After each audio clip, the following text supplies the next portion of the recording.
सुनिए इस वक्त मिलनसार शब्द बिशप मसेदो के संग। भूख के द्वारा, लड़ाइयों के द्वारा आज हमारे शहर हिंसा से भरे जा रहे हैं और ये प्रोग्राम आप तक लेकर आ रहा है प्यार, शांति और आनंद के क्षण। एक ऐसा प्रोग्राम जिसको तैयार किया गया है बेहद ख्याल रखते हुए आपके हृदय के लिए।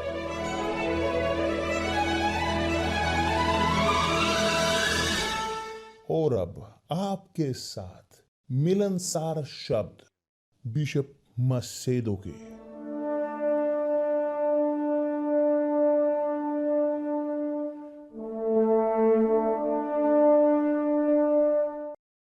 नमस्कार मेरे प्रिय दोस्तों, परमेश्वर आप सबको आशीष दे कि पवित्र आत्मा जीवित परमेश्वर की हो आपके साथ इन क्षणों में कि जब आप हिस्सा ले रहे हैं इस लाइव में।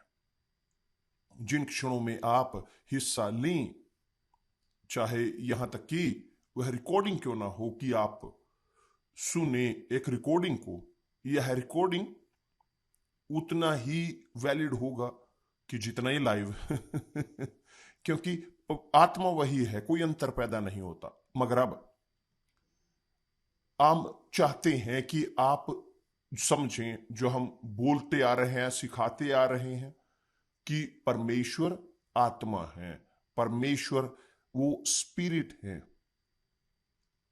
परमेश्वर वो शब्द हैं। परमेश्वर आत्मा है, परमेश्वर शब्द है।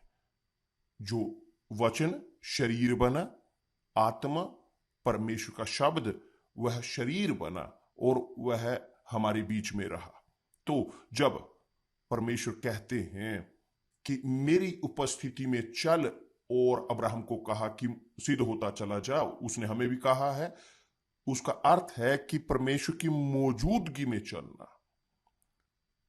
चलना आत्मा में, चलना आत्मा में वह है कि सोचते हुए परमेश्वर के बारे में, उनके शब्द के बारे में, उनकी शिक्षा के बारे में। देखिए यहां पर कि कितना शानदार है यह प्रकाशन। परमेश्वर वह शब्द है।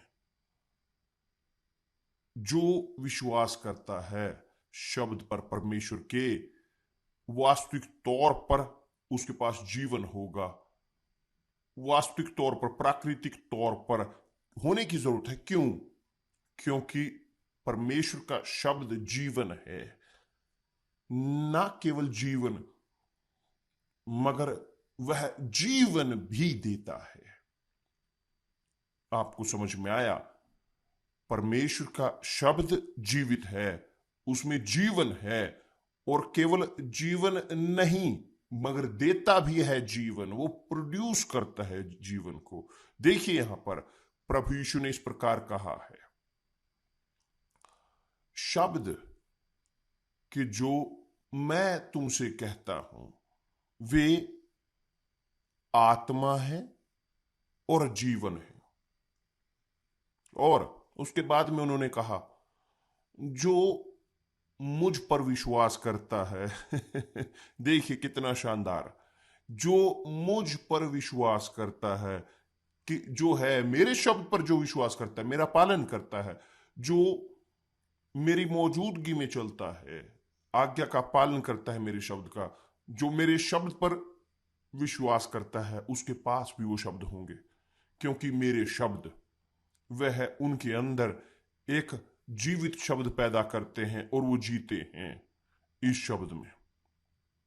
तो मेरे प्रिय दोस्त, बहुत सारे कि जो इस संसार में हैं, बोलते हुए, प्रीच करते हुए, सिखाते हुए शब्द को परमेश्वर के, मगर क्यों अपने खुद के शब्द का सम्मान नहीं करते? तो जो शब्द वो प्रीच करते हैं वो खाली होते हैं, वो नहीं ट्रांसमिट करती आत्मा को। क्यों? क्योंकि वो खुद विश्वास नहीं करते। वो सिखाते हैं मगर खुद विश्वास नहीं करते। कि जैसे फरीसी थे, जो सदूकी थे, धर्मशास्त्री थे प्रभु यीशु के समय में, कपटी। तो प्रभु यीशु उनके साथ गुस्सा हुए। उन्होंने कहा कि सर्प के बच्चों, क्योंकि वो बोलते थे शब्द को, परमेश्वर के शब्द को, मगर नहीं जीते थे, तो कोई लाभ नहीं कि आप बोलें कि मैं परमेश्वर के शब्द पर विश्वास करता हूं, मगर आप खुद अपने शब्दों का सम्मान ना करें। और जो अपने शब्द का सम्मान नहीं करते, नहीं है उनके पास चरित्र, उनके पास चरित्र नहीं है विश्वास का, उनके पास परमेश्वर का चरित्र नहीं, और इसी कारण वे कमजोर हैं जीवन में, यहां तक कि कहते हुए भी कि विश्वासु हैं और मसीही हैं। तो मेरे दोस्त, एक बहुत बड़ा अंतर है उनके बीच, जीना और विश्वास में परमेश्वर के शब्द के। जब एक व्यक्ति परमेश्वर के शब्द पर विश्वास करता है, खुद शब्द परमेश्वर का वो करता है कि उनके पास जीवन होता है, और वो देते हैं जीवन को, कि चाहे जहां कहीं भी जाएं। प्रभु यीशु ने कहा है कि जो मुझ पर विश्वास करता है, कि जैसा पवित्र शास्त्र में आया है कि तुम्हारे अंतर से जीवित पानी की नदियां बह निकलेंगी, कि जो मुझ पर विश्वास करता है, जैसा पवित्र शास्त्र में आया है, जीवित पानी की जल की नदियां उसके अंदर से बह निकलेंगी, उनके अंदर से निकलेंगी, बह निकलेंगी। कि एक व्यक्ति जो जीता है परमेश्वर के शब्द पर विश्वास करते हुए, उनके पास जीवन है, वो जीवन बहाते हैं, चाहे जहां कहीं भी वे जाएं, वे ट्रांसमिट करते हैं जीवन को। वो फिलॉसफी लेकर, डॉक्ट्रिन लेकर नहीं जाते, ब्ला ब्ला ब्ला नहीं, वो जीवन है, वो जीवन देते हैं क्योंकि उनके पास जीवन होता है। और यदि वो जीवन नहीं दें, क्योंकि जीवन नहीं है। और क्यों नहीं है जीवन? क्योंकि नहीं, उनके खुद के शब्दों पर विश्वास नहीं करते, तो कैसे परमेश्वर के शब्द पर विश्वास करेंगे? देखिए मेरे प्रिय दोस्त, यह है यहां बहुत, मगर बहुत गहरा, बहुत शानदार, ये साधारण है, जो साधारण है मगर कॉम्प्लिकेटेड है, कि जो जिनके कान नहीं है सुनने के लिए। देखिए यहां पर मैंने बोला है, मैं दोहराता हूं, अब परमेश्वर के शब्द उनके पास केवल जीवन नहीं, मगर वे जीवन भी देते हैं उनको, कि जो उन पर विश्वास करते हैं। और इसी कारण देखिए यहां पर, और इसी कारण प्रभु की आत्मा अपने सेवक के ऊपर, ये जैकल के ऊपर उस अपनी आत्मा डाली, उसे लेकर गया उस भरी हुई तराई के अंदर, भरी हुई सूखी हड्डियों से। किस लिए? भविष्यवाणी करने के लिए, बोलने के लिए परमेश्वर के शब्द, ना कि भविष्य बताने, नहीं, बोलने के लिए, बताने के लिए। और किसके लिए? बोलने के लिए, सूखी हड्डियों के लिए, कि जिनके पास कान नहीं है। सूखी हड्डियों के कान नहीं होते। तो क्षमा चाहता हूं, थोड़ा सा मुझे यहां शहद डालने दें, यहां थोड़ा सा, ताकि मेरा गला ठंडा कर लो। मगर इसी प्रकार है, जब नबी, परमेश्वर का सेवक, वो वहां सूखी हड्डियों की तराई में गया, वह वहां रखा गया भविष्यवाणी करने के लिए। किसके लिए? लोगों के लिए, पशुओं के लिए नहीं।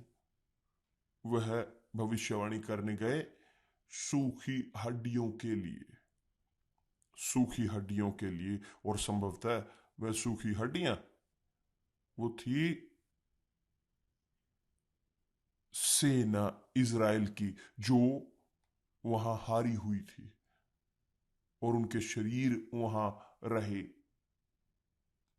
सूरज में, धूप में, गर्मी में, वहां रात की ठंड में, और वो सूखते चले गए, कि उस क्षण तक कि जो हड्डियां थी वो बंट गई, अलग अलग हो गई हवा के कारण। तो परिस्थिति बहुत गंभीर थी, भयानक, कोई रास्ता नहीं था मानवीय आंखों में, मगर परमेश्वर के लिए कोई भी असंभवता नहीं। उनके लिए कि जो परमेश्वर के शब्द पर विश्वास करते हैं, कोई भी असंभव कार्य नहीं, असंभव कार्य नहीं है, असंभव नहीं है। क्योंकि यदि सूखी हड्डियां, उनके कान नहीं, मगर जब परमेश्वर के शब्द भविष्यवाणी करते हैं, शब्द की आत्मा वो वहां उनके अंदर आती है, उनके कानों में पड़ती है, कि जो जिसका अस्तित्व नहीं, जो हड्डियां थी वो हड्डियां सुनती हैं। प्रभु यीशु ने एक अंजीर के वृक्ष से बात की कि तुम पर कोई कोई फल नहीं आएगा। वो अंजीर के वृक्ष से उसे कान नहीं थे, मगर प्रभु यीशु ने उसे कहा कि कभी भी तुझसे कोई फल नहीं खाएगा। और वह यहां कह रहे हैं उसके उल्टा कि सूखी हड्डियां, सूखी हड्डियां भविष्यवाणी कर ओ नबी कि इस प्रकार प्रभु यूं कहता है इन सूखी हड्डियों से कि मैं तुम में अपना आत्मा समाऊंगा कि मैं तुम में अपना आत्मा समाऊंगा और तुम जियोगे। और यही कि जो हम बोल रहे हैं इस रविवार के लिए, कल के बाद मायने नहीं रखता कितनी गहरी है आपकी समस्या, मायने नहीं रखता कितनी मुश्किल, कितने असंभव है समाधान आपकी समस्या का। चाहे आपकी स्वास्थ्य की हो, आपकी आर्थिक समस्या है, और समस्या है परिवार की, भावनात्मक, मायने नहीं रखता। यदि आप आएंगे, आप विश्वास करोगे वास्तव में, और यदि आप विश्वास करते और सुनोगे वो भविष्यवक्ता के शब्द, तो होगा वह कि जो आप चाहते हो, आप जो इच्छा करते हो। क्योंकि परमेश्वर ने कहा नबी को कि प्रभु यों कहता है इन हड्डियों से, प्रभु इन हड्डियों से यों कहता है, सूखी हड्डियों मैं तुम में अपना आत्मा समाऊंगा और तुम जियोगी। ये है वादा परमेश्वर का। संसार की जिसमें हम जी रहे हैं वो सूखी हड्डियों का है। उस समय में सूखी हड्डियों की तराई वह उस पूरे इज़राइल को दर्शा रही थी। वह लोग इज़राइल के जो गिरे हुए थे, कमजोर हुए, हारे हुए, पीड़ित, वही चीज हो रही है इस संसार के साथ, गिरा हुआ, पूरी तरह शर्म में जीता हुआ। मगर सूखी हड्डियां कि जिन्होंने सुना भविष्यवाणी को, वो ग्रहण करेंगे जीवन को, आत्मा को, और जिएंगी, और वो परिवर्तित होंगी एक सेना में, सेनाओं की, प्रभु की सेना में। परमेश्वर आपको आशीष दे। रविवार को मिलते हैं प्रभु यीशु के नाम से। आमीन। धन्यवाद परमेश्वर।